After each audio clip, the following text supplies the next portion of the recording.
Whether my screen is visible? Hello.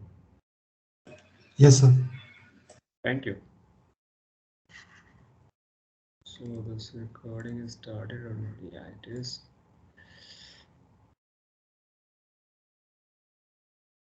Okay, so last class we covered a lot many things, and finally we came to the least mean square algorithm, the LMS algorithm, which we're talking about. And as I have already discussed this, LMS algorithm is going to be some of the basic building block forms for the backpropagation algorithm, which is the major algorithm for learning in neural networks, and which that is the subject matter of the next module, which will start today itself. So this we saw, and all the related derivations I have done it. Now let's conclude this particular module with some limitations of the LMS and see what it has to offer to us. So this convergence in the mean square, basically when we say convergence, so here what does it mean to say that expectation of this error square energy or error energy comes to or approaches constant as n tends to infinity.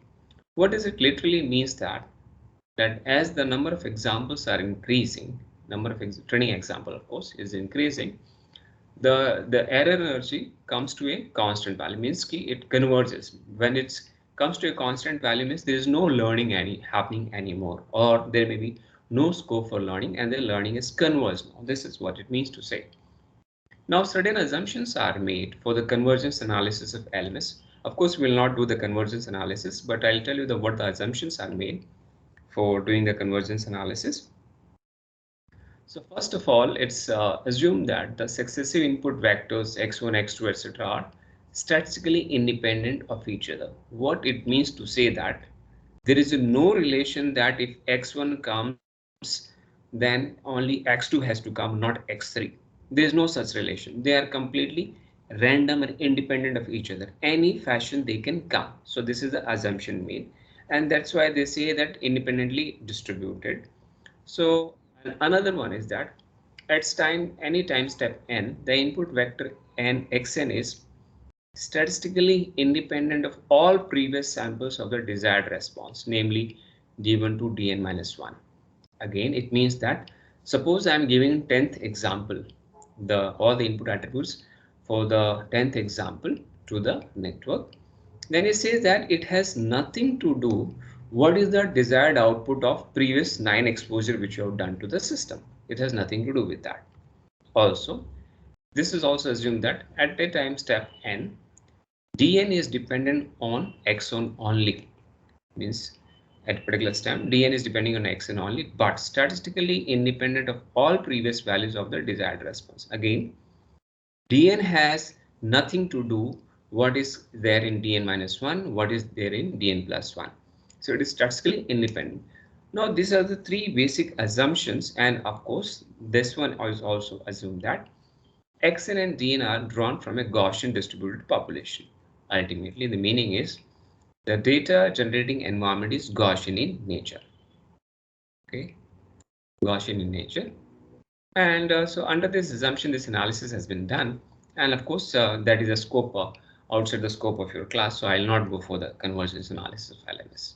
But you should know that what are these assumptions which are made for this, particularly for. So also this, as per the independence theory, the independence theory is something very the integral part of the statistical learning theory. So it is assumed that the eta, you know that which we talked about, is nothing but the learning rate. And as I told you, learning rate is like a step size kind of thing. Is if that is sufficiently small, the LMS is convergent in the mean square sense, provided that eta satisfies this condition that the value of eta lies between 0 and 2 over lambda mx. Now, where lambda is mx is nothing but the largest eigenvalue of the correlation matrix. Now, but you know that in most of the cases, correlation matrix will not be available to us. If it is not available, so because this lambda will be not available, sorry, the correlation matrix may be available, but the Eigenvalue calculation will take a lot of time because this matrix is very large. Suppose say 100 cross 100, it will be very difficult to find the eigenvalue for that. You can do that, but it takes time. So if suppose this lambda x value, max value is not available to you, so even you can use the trace. And as I told you during the linear algebra review class, the trace of a matrix is nothing but the sum of the diagonal elements, and that is mentioned in the footnote as well. So even so, ultimately it says that it's basically a guidelines kind of stuff, that eta value should lie within these two bounds, 0 and 2 by trace of x or 2 by lambda x. So in that case only your LMS algorithm will be convergent. Otherwise, it cannot be guaranteed. Also, since each diagonal elements of Rx, that is the correlation matrix, equals the mean square value of the corresponding sensor input. Sensor input means from which the environment you're giving the input. That's what you mean to sensor input here. We can also say that eta is less than twice of divided by sum of mean square values of the sensor input. Even that is also okay if the Rx is not bounded. Now, there are certain virtues and limitation of LMS. We'll see some of them, prominent ones. So the LMS algorithm is simple, model independent, and robust as well. So we'll see all these things. And the slow convergence is an issue here. That is a bigger problem with the LMS. And also, this is LMS is sensitive to the input correlation matrix condition number or eigenvalue spread.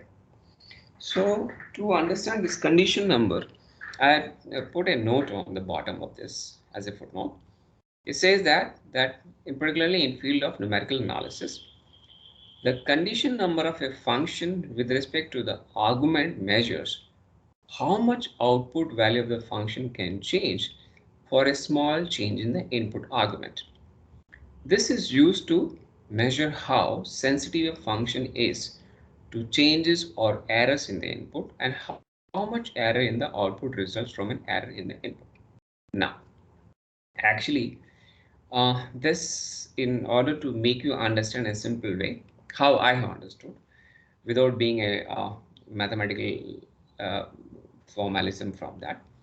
Simple to say that suppose you are having your friend may be there, and you know each other for a very long time, not a problem. But someday you said something, and according to you, that statement which you gave to him is very normal or simple for you, and nothing to be very uncomfortable, should not be uncomfortable for other person. But other person reacted so violently, I won't say violently, so in a surprising way, which was not normal for him as far as your experience is concerned. So this kind of system or the person or what is called ill condition in matrix theory or a function means a small change in the input, if it's showing the abrupt change in the output, then this kind of system is called ill conditioned system. Now, for example, I told you from your friend's perspective. Let's say now when I'm saying this, it's a disclaimer statement. Don't take it personally. So we know that, and suppose my friend X is there and I'm Y, and I'm saying, "Hey, तेरे बाप क्या करते हैं?" I said like this. Probably I might have not used the word "baap" before. And my friend X suddenly shouted, "Hey, Sanjay, how dare you can say my baap?" But if you see semantically, there is no difference between a baap and father. And it is you're not saying in a disgraceful way. Probably people have in a different context, they have contextualized. And the other person think it is wrong or it's abusive language, but it is not so. So this is, I'm just trying to give an example or a scenario where you can say, what do you mean by system ill conditioning system and well conditioned system? From a system perspective is just to say that for a small change in the input, if the output changes drastically, then such kind of system is called ill conditioned system. Now, but remember that we may think that I'm just painting this in a villain fashion for this property, but no, this property is very useful as well in cryptography. In cryptography, we want to make the system this ill condition in such a way expected, but we don't use the word ill condition over there. that slight change in the input should reflect a drastic change in the outcome. So that will help the people not to disturb the cipher system or whatever, or whatever they're doing. This can be detected that somebody has played with the ciphers or in between the channel. So this is always not in negative way. This is good property also it is required. But LMS is sensitive to that. Sensitive means it's behave abruptly. So finally we define how do I find the condition number. So condition number of a matrix Rx or anything of that sort is denoted by chi. This is not X. This is the Greek word chi, chi. Is basically nothing but the ratio of the largest eigenvalue to the lowest eigenvalue in that. If this value is small, the system is well conditioned. If the value is large, the system is ill conditioned. Simple. As I mentioned here. Well conditioned, while the problem with the high condition number is said to be ill conditioned. I was talking earlier also, that time I referred this discussion till here. So I hope now this statement of ill conditioned and well conditioned is clear to you. Now, when we go for this further analysis and observation, so there is actually when we train the system, we always plot a learning curve to know when my system is learned or convergence has happened. Otherwise, how do I know that it is learned? So this when waveforms, they keep on plotting every this one, continuously keep plotting. And so this kind of plot, what we call as a learning curve. So learning curve is in terms of some sort of cost function, which I'm looking for, versus this basically in the number of iterations or what we call as epochs. So this definition of epoch I'll just explain in the next class or in the next module itself. So here, this learning curve for LMS particularly is nothing but here the ensemble average squared error, or you can see the average square error versus the number of iteration. Obviously, what will happen when the iteration is low, the error should be highest because the system is learning. As you keep iterating, more and more examples are subjected to the system, our error keeps reducing, and after certain time it has reached a convergence. You can say that, see here, like this particular point, if I drop this line, so whatever this iteration number, after this line is almost like a straight means after that if you simply keep on iterating, unnecessarily you are wasting time and the memory of the system, because this one is not learning anything, and this is what you achieved. Now there is some particular definition and it depends, it varies from context to context. And suppose this you have taken that this EAV is the initial, means without any training, initially you calculated this and you found this error, and this particular point, let's say, is nothing but 10% of this particular error. And here you are dropping a line and saying that when the value remains same, at that particular time, what could be the error? So you drop this in the particular line here, and you found this E infinite. You are saying that after this, even though I iterate n number of time or infinite number of time, it is not going further down. So you dropped it and you are finding this particular projection, how much it is, and you are calling as a E infinity. Now, based on this, we have certain definitions here to know that what do you mean by rate of convergence, this or that. We'll see. So as I mentioned here, so learning curve is a plot of mean square value of the estimation error EAV here versus the number of iterations. And learning curve is used to examine the convergence behavior of LMS or an adaptive filter, anything it could be. Now the rate of convergence of the adaptive filter is defined as the number of iterations required for average error to decrease to some arbitrary chosen value, such as 10%. Suppose if I'm saying that, okay, I just say the rate of convergence. If the rate of convergence acceptable to me is a 10% of the initial thing, if the 10% or 20% of my initial error, then how many iteration you took it, that is called the rate of convergence. This is what I mean to say. Here 10% of initial value is taken because it's a normally acceptable fact that whenever error reaches the 10% of the initial error value, then you say that it is almost convergence has reached. Because, and also, even though there may be slight decrease further, but you can see that if that's saving me 1,000 of iteration, so why not to go for this instead of applying 1,000 iteration again in order to get this value. But here I got within 100 iterations, so why should I go for this? Because as iteration keep on going, later the changes in the synaptic weights happen in a very fractional value, some after 5 or 6 decimal places. That's why it is not reflecting so much in the error value. So this is what you mean by this rate of convergence. Now let's say that see, E mean is the minimum mean square error produced by the Wiener filter. Remember that last class we discussed there is something called Wiener filter given by Norbert Wiener. So basically this filter is some sort of idealistic filter. It's an ideal filter which is defined for the ergodic stochastic process or the environment. Stochastic process which is ergodic in nature, and that you know what you mean by ergodic over that. So let's say this is the minimum mean squared error produced by the Wiener filter. Means whatever the LMS or any adaptive filter you are designing, there is no chance that that will produce the error which is lesser than this, because this is the ideal and you can say that this is the best one. So we need some benchmark to compare the performance of your filter or a system. So that is the benchmark here. This is the Wiener filter. So then there is a factor, something called misadjustment, which is denoted by M. Basically, it's a dimensionless quantity and it provides measure of how close the adaptive filter is to optimality and define something like this.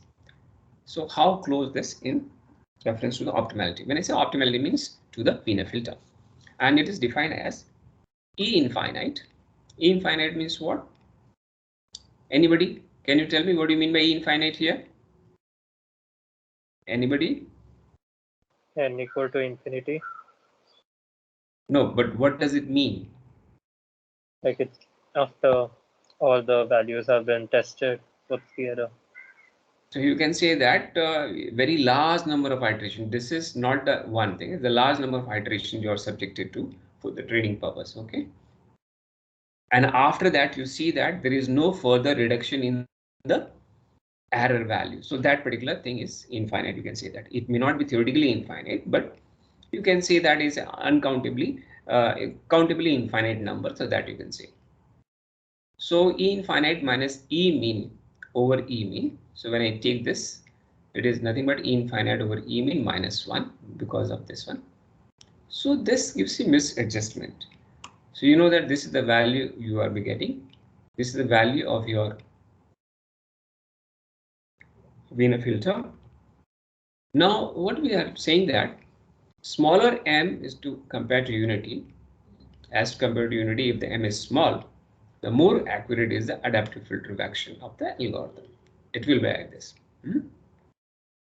And remember that this value will be always greater than 1.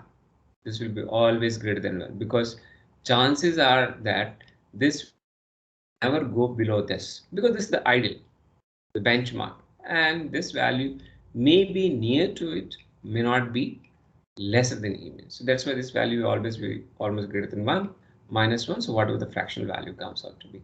So the smaller it is if compared to 1, the better.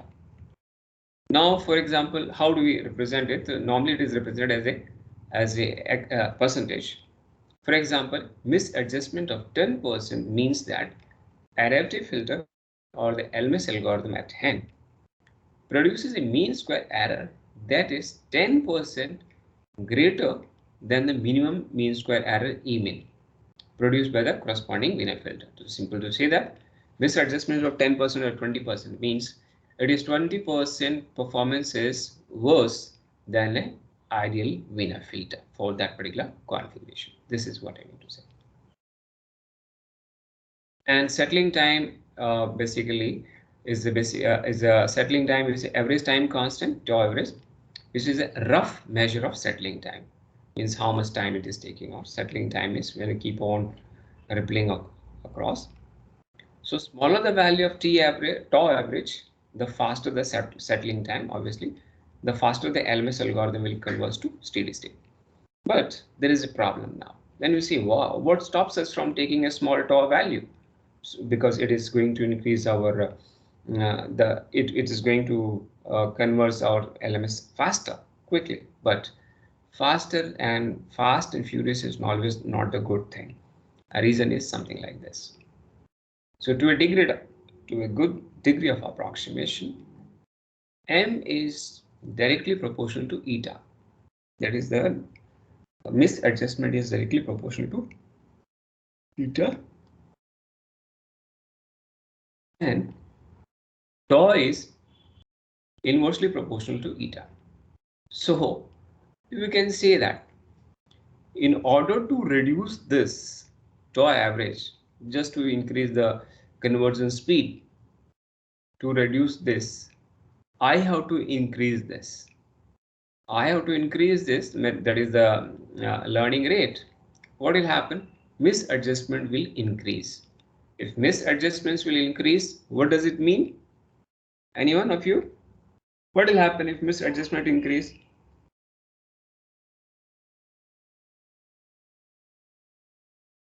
Hello? If misadjustment increase, it means performance degrades, because some with one particular value of eta, let's say eta 1, your misadjustment was 10%, and due to another choice of eta, that is called eta 2, your misadjustment is 20%, let's say. So definitely misadjustment of 20%, the system with that chosen value of eta is performing poorer as compared to the system with a 10% of adjustment. So remember this. So we have conflicting results, as I mentioned. Careful attention must be given to the choice of eta in the design of LMS algorithm to produce a satisfactory overall performance. Now there is something called learning rate annealing. So do you remember this word annealing from the first year? Hello? Hello? No, sir. Do you remember? Yes or no? Yeah, speak something. Otherwise, by speaking to this laptop, I go get sleep. So anyway, this annealing is basically a mechanical process, as you know, to increase the strength of the material. And as what is the annealing process does, basically a mechanical process does is that you heat it and put it in the and then start cooling in a different kind of medium. After heating, you put it in the water, you'll have a different hardness, and if you do put it in oil, it will have a different hardness, etc., etc. So let's say that what that has to do here. So here's something called learning rate annealing schedules. So learning rate annealing schedule is basically a learning rate schedule. The main problem arises because of the fixed eta. So far we have seen that whatever we have done, once we have chosen the value of eta, it is fixed. And we know that eta is nothing but a step for moving from one iteration to another iteration. Okay. Now, if that is fixed, then it is remains throughout. So that's why the choice of this eta become very crucial. Now let's say what is happening that if you take very small value of eta, you have to take a small convergence will happen very slow because you are taking baby steps. But if you take a large value of eta, what will happen that you are moving far, but and at the end of the day, there is a possibility made that you may overshoot the global minima or the global maxima depending on the condition for which you are doing it. Okay. Now let me explain this thing with an example. So this is due to the fixed one.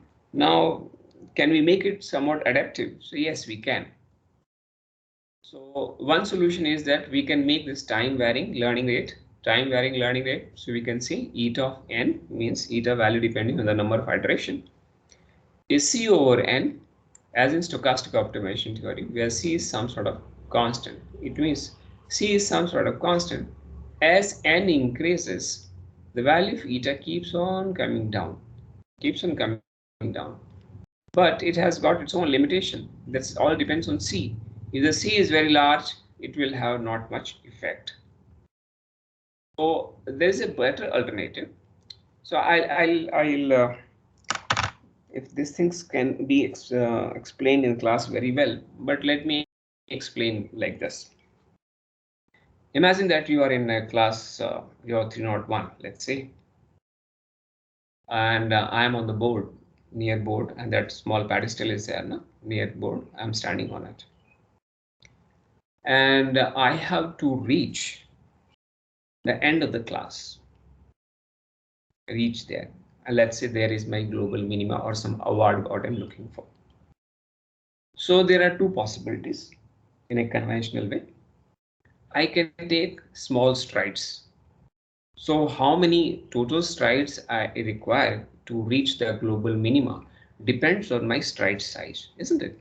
So let's say if I take a small stride and small baby step, if I'm taking like one step, just length is only that much, you know that it takes a lot of time to reach at the end of the class to get my award, whatever it may be. This is one condition. Another is if I take a large step, so what will happen that I may keep on moving the large step, and my last step when I'm putting wherever my global minima is left, I may overshoot it and go further, which does not help me. This is what I was trying to say, overshooting the global minima. Now in either of the cases, what is happening, eta is fixed. Once you decided, that will be used throughout. Now let's a scenario that, man, why we are going for this? Let me make this eta value depending on the iteration number. As I keep on iterating, my eta value keep on going down. It makes sense, perfect sense. Because as I'm reaching my goal, I have become slow. I am slow, or what I mean to say, become more careful. Careful means here I'll become slow. So that's why this is telling that as you increase the value of N, this value keeps on coming down. Ultimately, eta is coming down. So it is some sort of adaptive in nature, not fixed. However, here there is a problem that it also depends on the value of C. If the value of C you have chosen is very large initially itself, it is not helping much. But if very small, that will also not help much. It will further make very small altogether, and it converges becomes slow further. So we are looking for such a mechanism that initially I should go fast. And as I'm reaching towards this my target or the objective, my stride size should become small. So this is given by this particular schedule, or this is called search then converge. So here there is a fixed value, let's say eta naught, something you started with, and tau you have taken, you have defined something. So of course these are user defined. So when n is lesser than tau, tau is, let's say, fixed, whatever it may be. You can say that let's say tau is also iteration number only.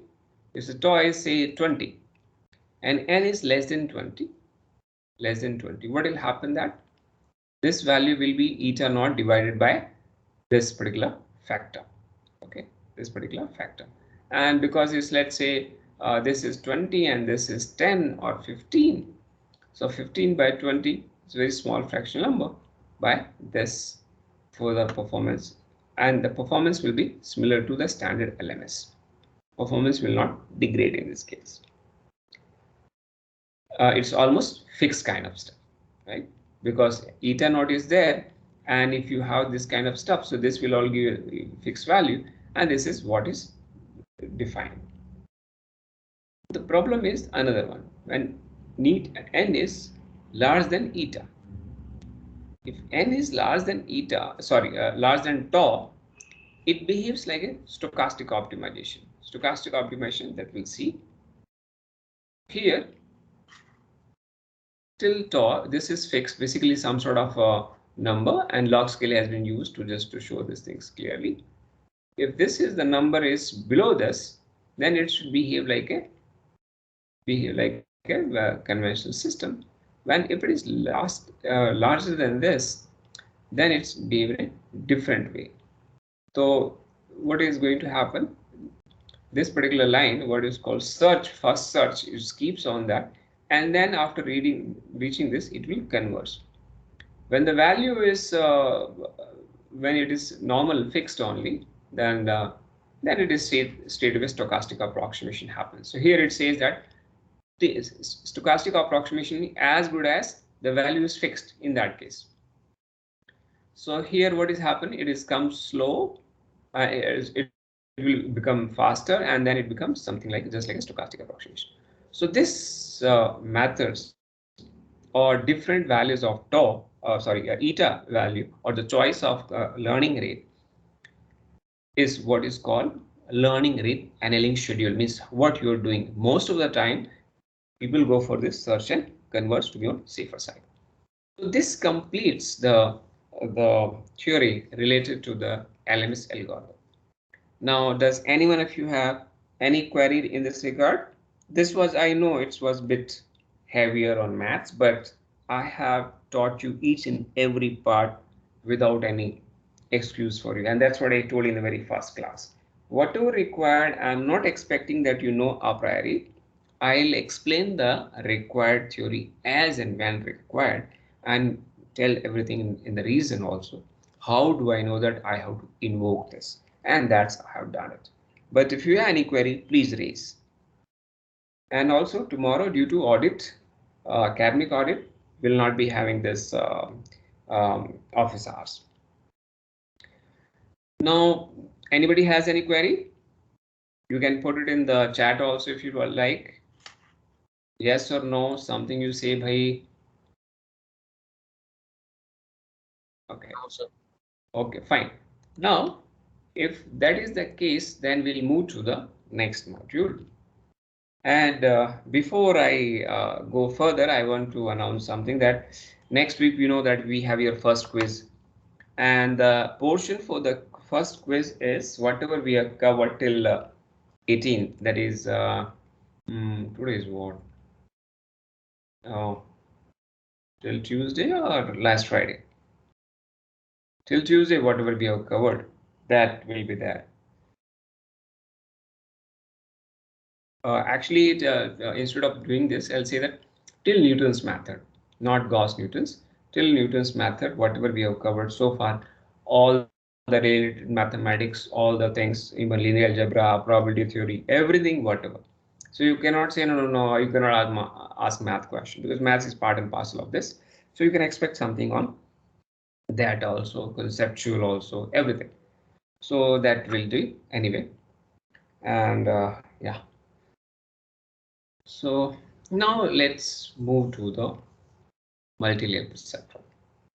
So we have discussed earlier that the perceptron was way back coined in early 49, and Barroso-Blatt, and we says that it will be useful this way, that way, so many things.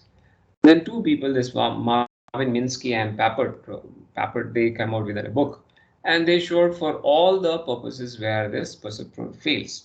They just showed it that what it fails, but people interpret it in this way that these guys are saying that perceptron are good for nothing, but it is not true. But anyway, so this was the case, and we have seen that perceptron is very good for the learning purpose when the linear classification is required. And but it has certain limitations as well. Now, if that is the case, why we are studying this multi-layer perceptron? Henceforth, I'll be calling as a MLP in short. So I want to tell you that here this MLP can be called as a pseudo perceptron also. Basically, we are not actually working with a perceptron. Here, their working style is completely different, and they overcome all the limitations with a traditional perceptron is suffering with or have. So we'll see what is all in case of perceptron here. So as I mentioned this earlier, basically perceptron is a single layer neural network and is limited to classification for linearly separable pattern. Also, what kind of neurons we use in perceptron? Can anyone of you tell me? What kind of neuron model is used in perceptron?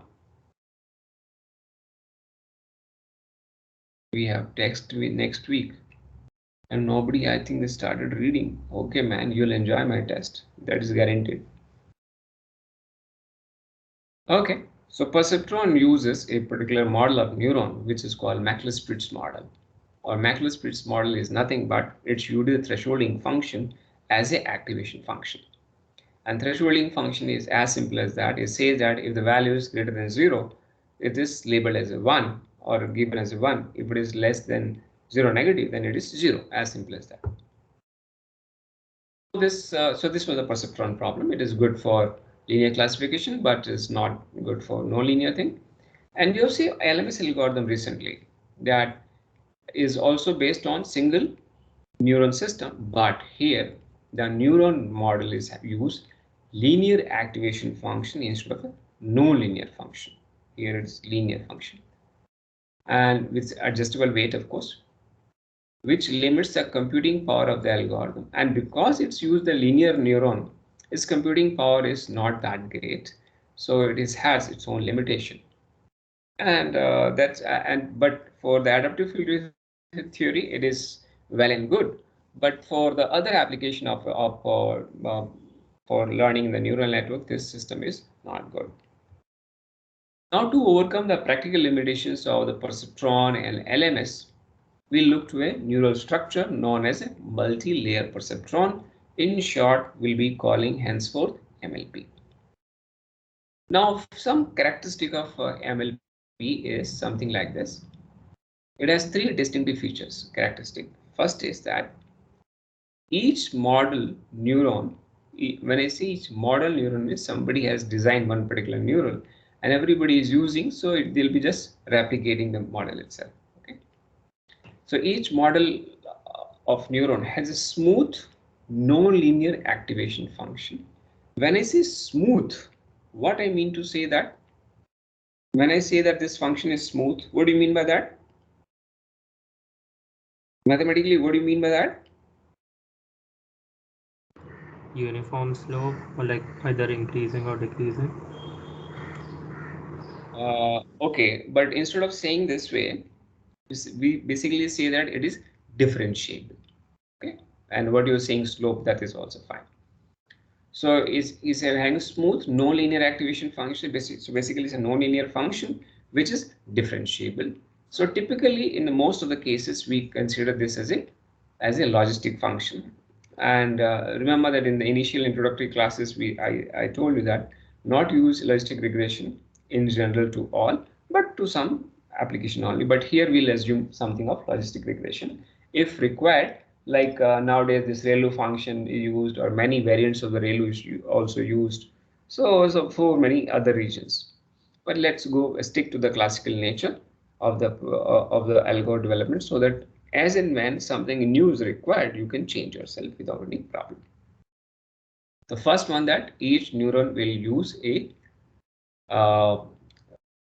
this one smooth nonlinear activation function. Second point about characteristic is that network contains one or more hidden layers that are not part of the input or output of the network. They have this, and obviously that they belongs to that one, so it will be there. So it may be one hidden layer or two hidden layer. Also, networks exhibit high degree of connectivity determined by the synapses of the networks. Means you are talking about a fully connected network. So these are the three characteristics: smooth nonlinear activation function, contains one or more hidden layers, and third one, there's exhibits high degree of connectivity. So here is a diagram shown to you. Let's say this is the network structure. So if you see this, so this is nothing but your input layer, Input layer, as I told you earlier, also input layer has only the input source. There is no computing unit or neural network here. Nothing. This will have, this is first hidden layer, this is second hidden layer, and finally this is the output layer from which the output is withdrawn. Okay, or output is drawn, not withdrawn, sorry. Now, so this is a basically a structure of MLP, and or you can see deep learning also. So what will happen that, of course, for deep learning it cannot be drawn this one signal flow graph wise, because hundreds of or thousands of neurons will be there in one particular layer. Possibility is there. Again, hundreds of depth will be there, means layers will be available.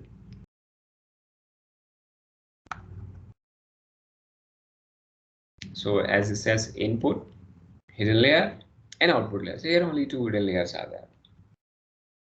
Two kind of signals are there in MLP. One is called function signal, another is called error signal. So what are these? So function signal means whatever the initial synaptic weights are there, using that only, if a input or a stimulus is given to that, means input is given to the system and the output produce that particular function value is called the function signal, because they basically function or run the neurons basically. Then there is something called error signal.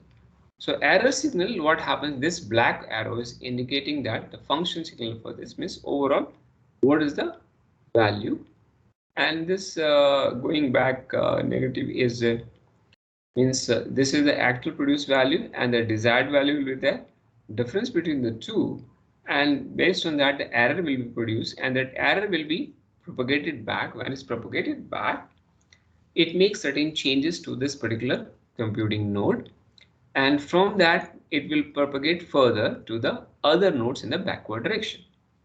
So actually during this second pass, that is the backward direction only, the synaptic weight changes, but no synaptic weight change happens during the forward pass. Do you remember this? Now in this particular module, we have to be very careful about the notations we use, though we have been using this notation consistently so far. But just to put everything in a place, I'm just putting it so that you will not get confused. Okay. So in the book, he has not put it across. So I just combine it here from the previous version of this. So IJK will be saying, these are something like names of different neuron we are going to refer into the network. So there are different neurons we are going to refer. IF neuron, GF neuron, KF neuron, etc. And N, we are seeing that nth training presented to the network or nth example presented to the network. That is the basically my iteration number. And E of N is the instantaneous error energy.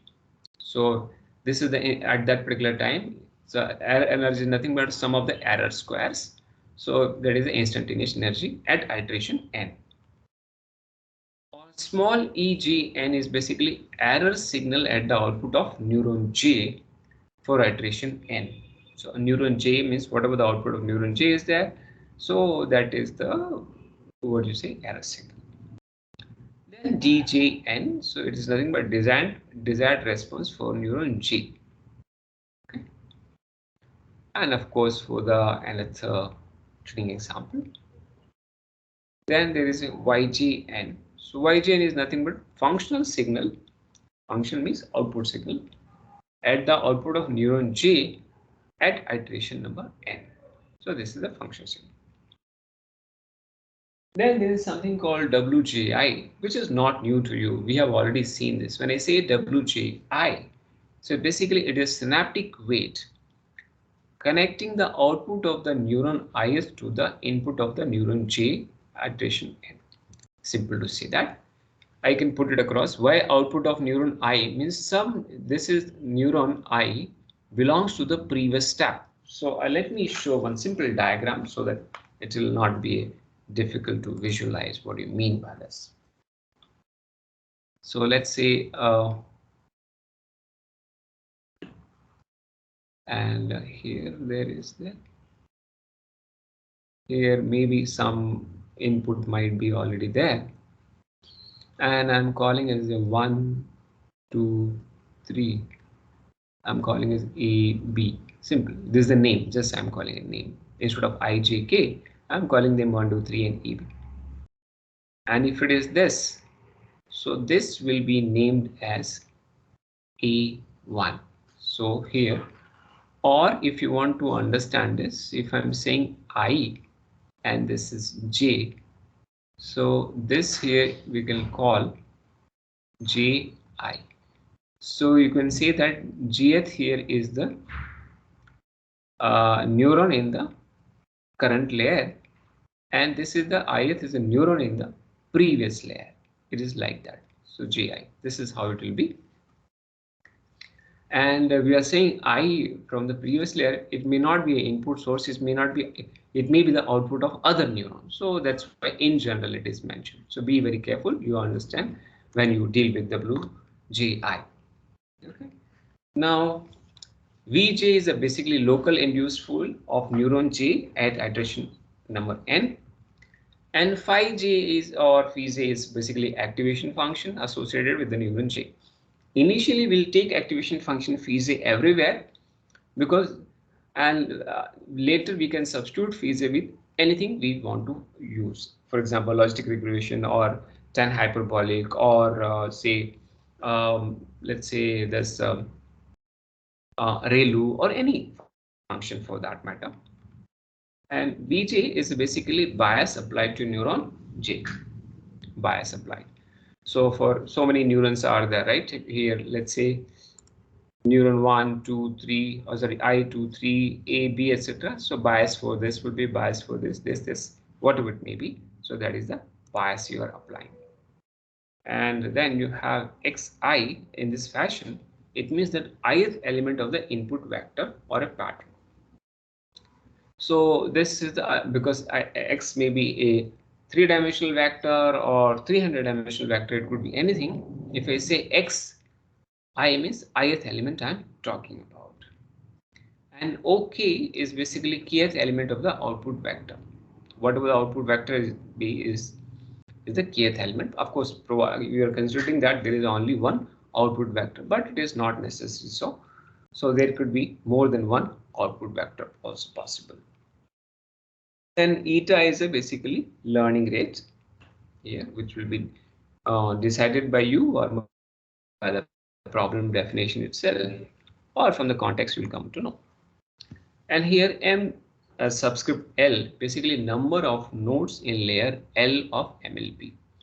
So the small L could be 0, 1, 2, 3, L, etc., where L is the depth of the network. That's what I was talking about. So here, if I say this, something like this. So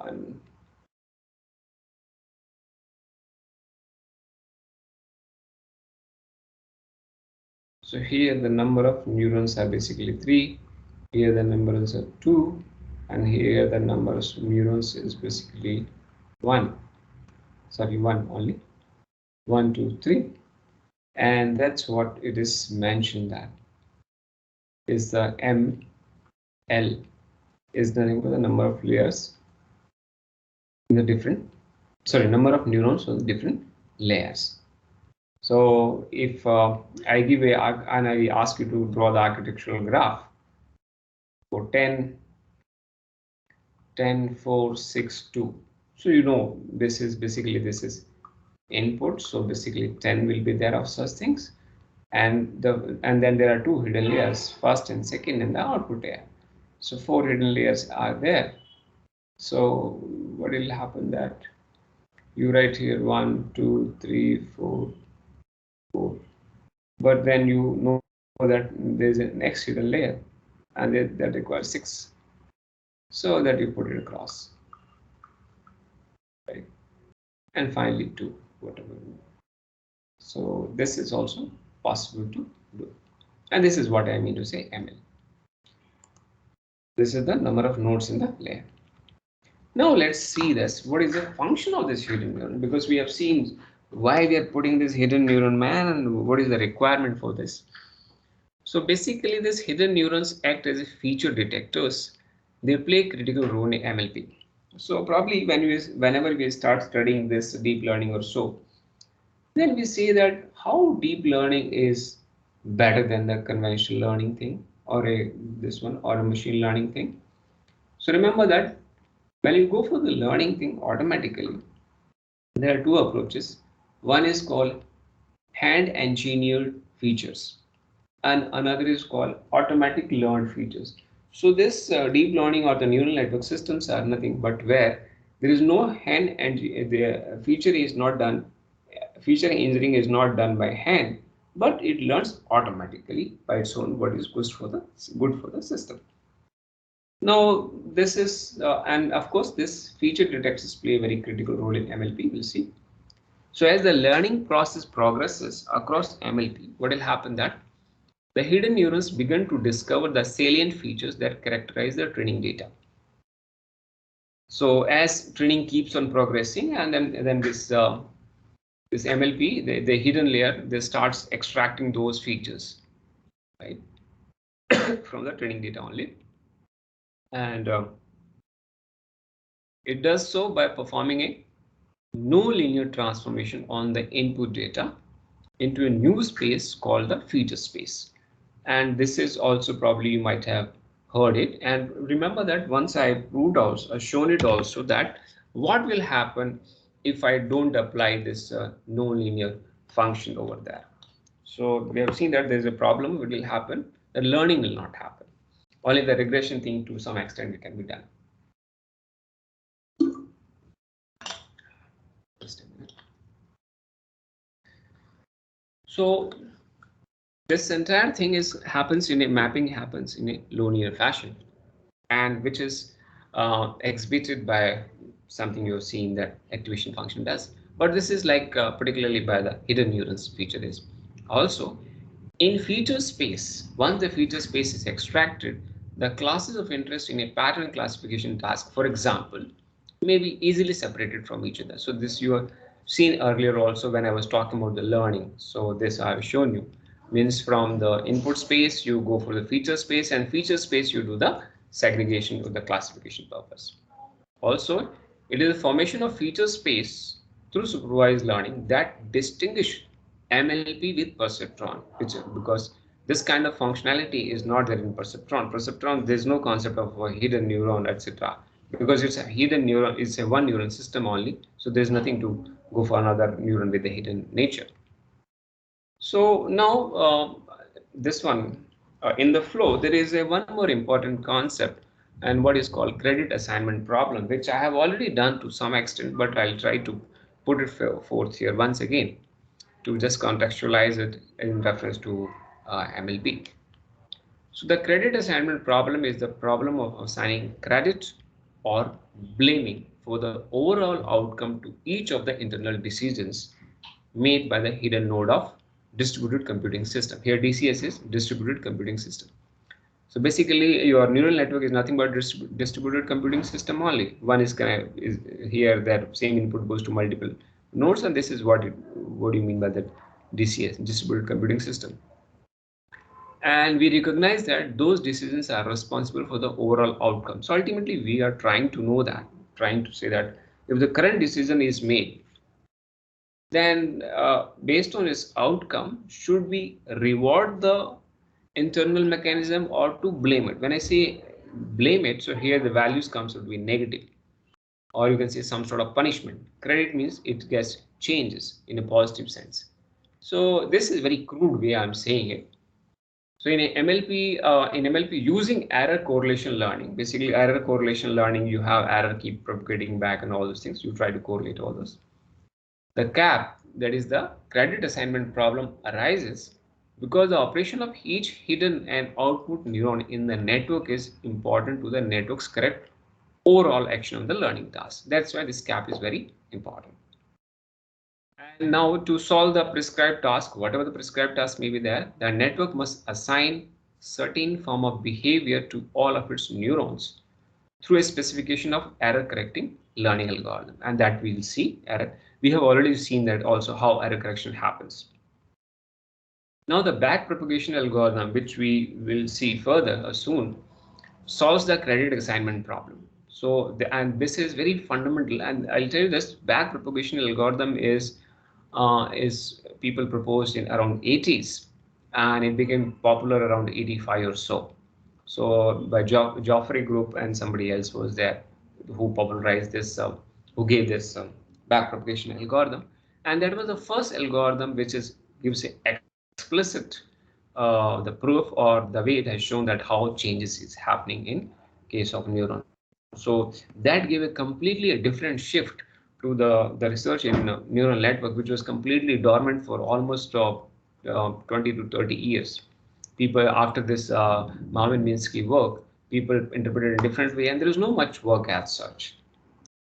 So now, before going further and before starting this backpropagation algorithm, which I'll start in the next class, not now, we have two things to study or to understand that.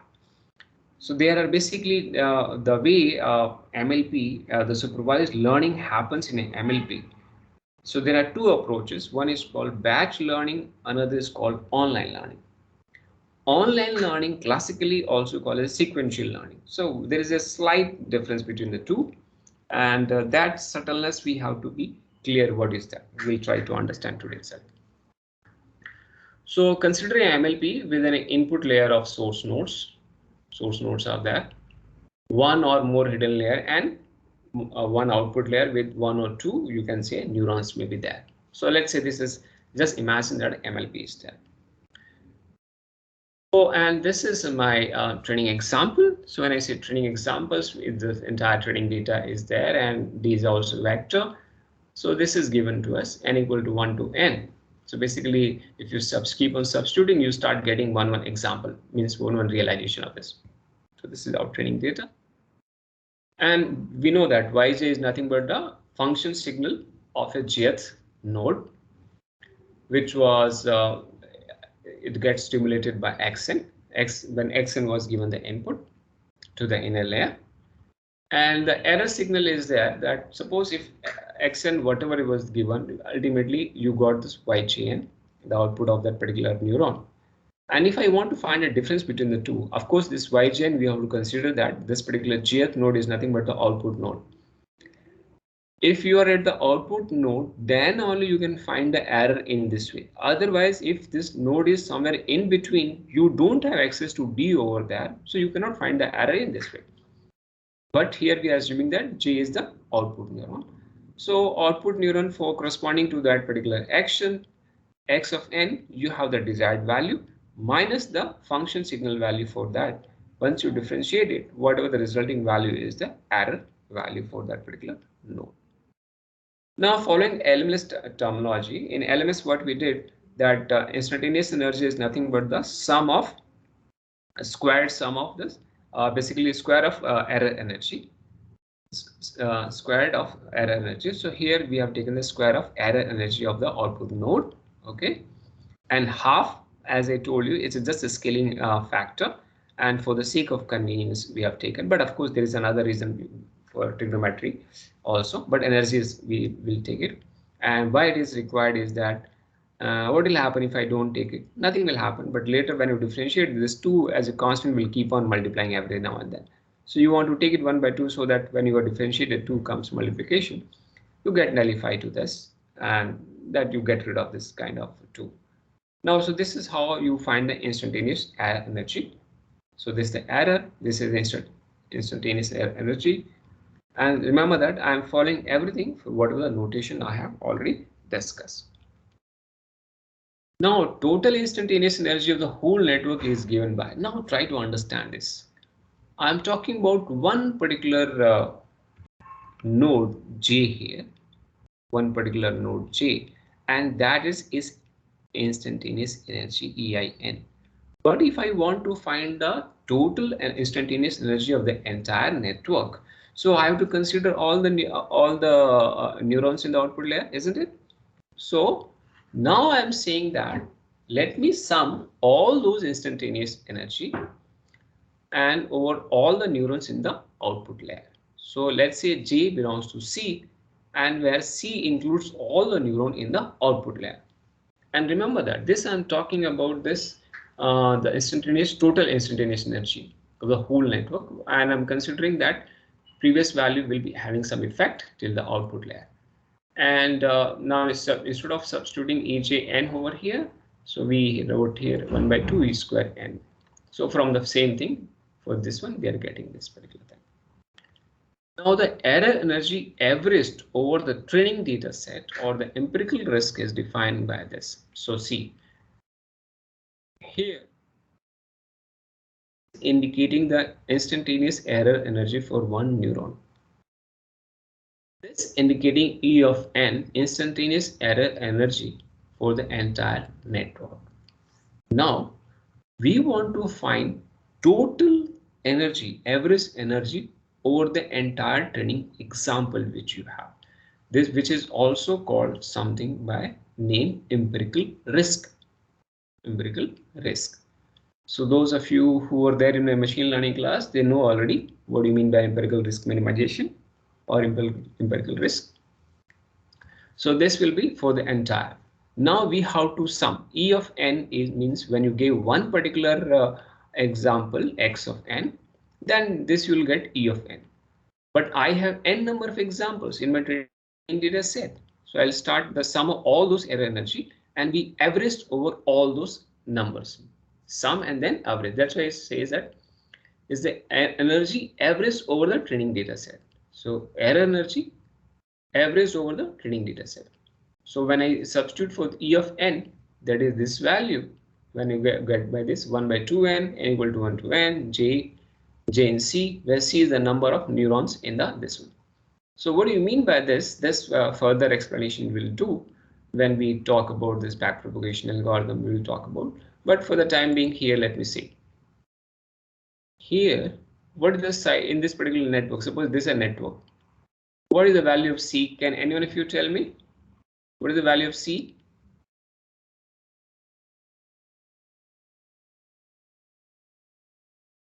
Hello? In this network, what is the value of C?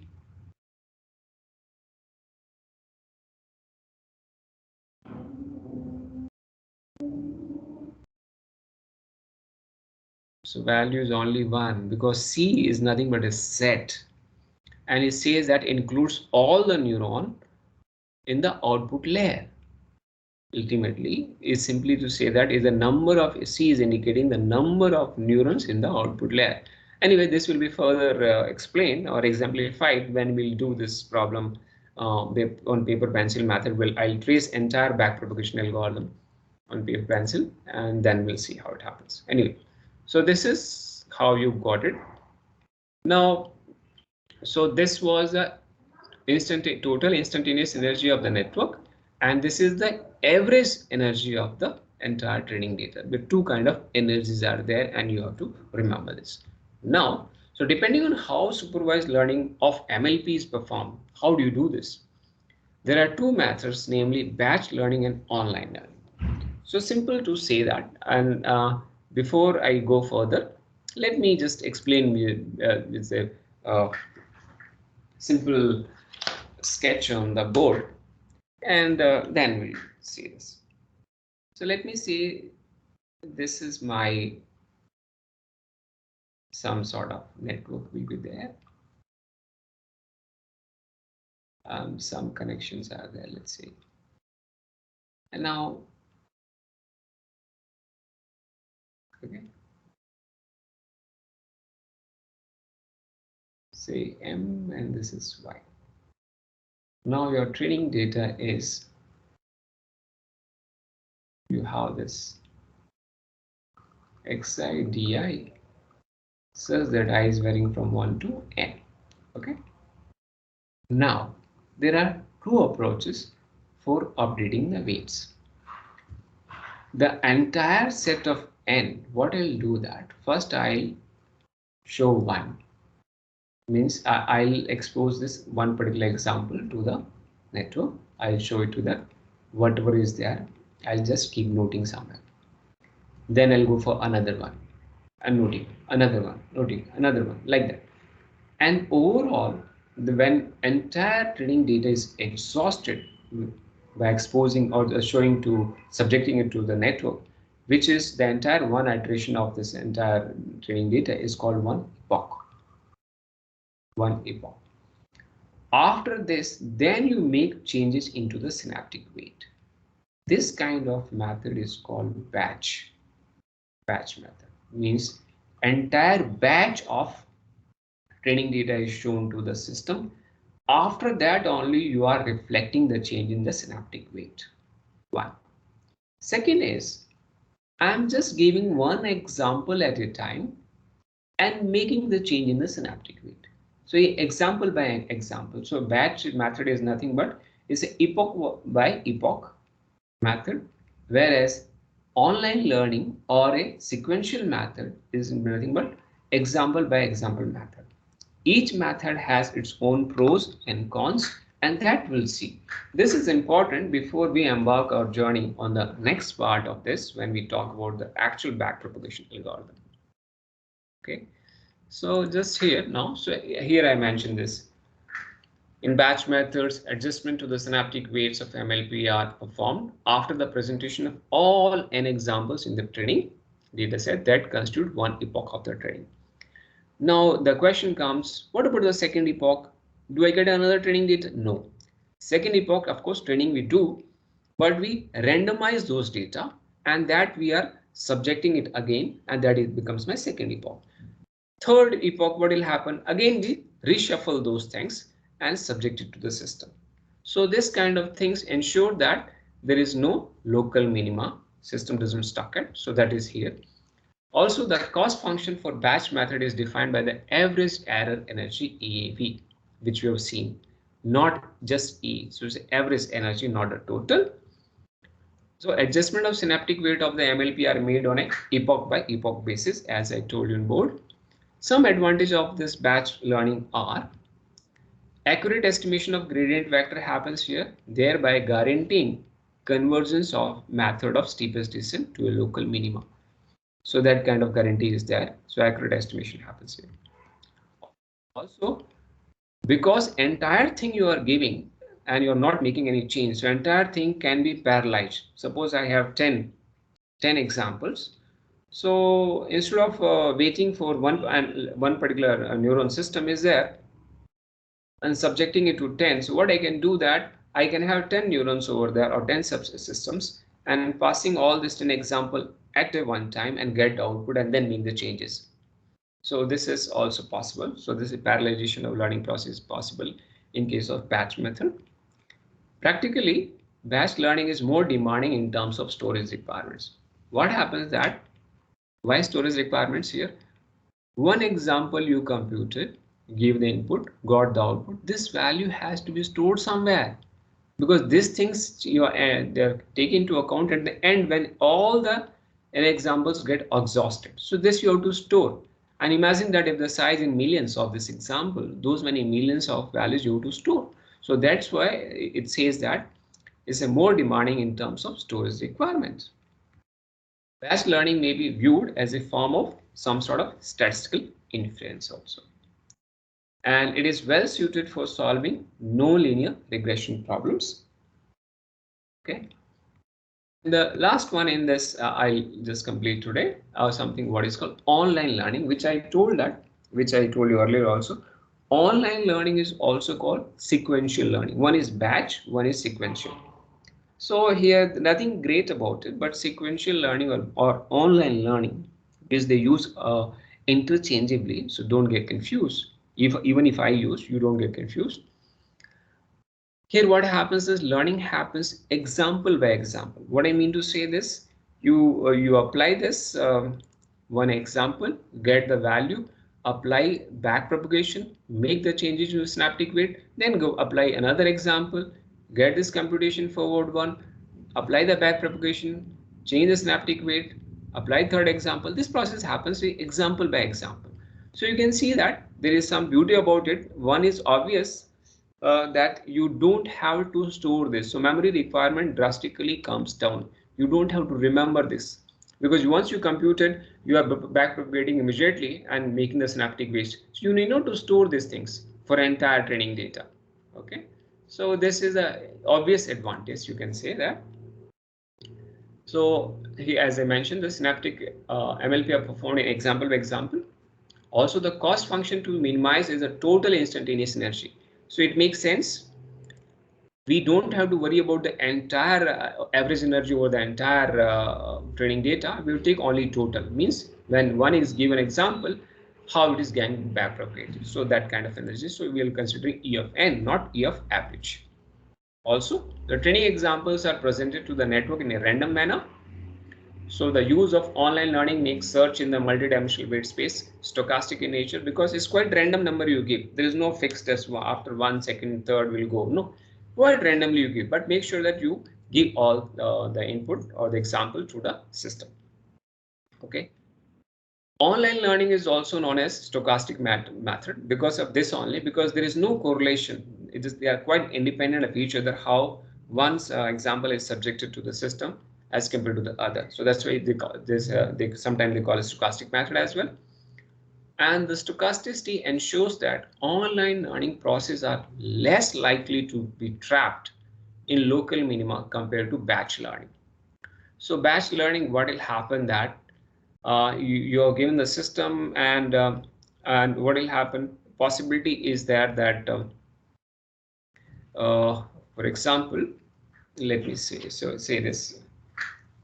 So I have taken example one, let's say, and whatever the combination of x1, x2, let's say x3, these values are there. And I have taken example of E2, same some combination of values and given. Imagine the situation that using this value, your system had stuck in the local minima. Local minimas, let me draw the state space landscape. So something like this.